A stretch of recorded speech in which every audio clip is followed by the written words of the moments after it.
What's up everyone, welcome to this video. In this video I will show you how to enable or disable smart lock on body detection in Galaxy S25 Ultra. So first of all, open settings. Now in settings, scroll down and click on lock screen. Now here tap on extend lock and then enter your lock screen pin, password or pattern.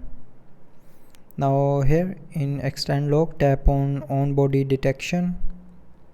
Now here you will see a use on body detection button. So if you want to enable the smart lock or extend lock on body detection, then turn on this button and then tap on continue. And if you want to disable smart lock or extend lock on body detection, then tap on this button again to turn it back off. So with this button you can enable or disable smart lock or extend lock on body detection in Galaxy S25 Ultra. So I hope you liked the video. Thanks for watching.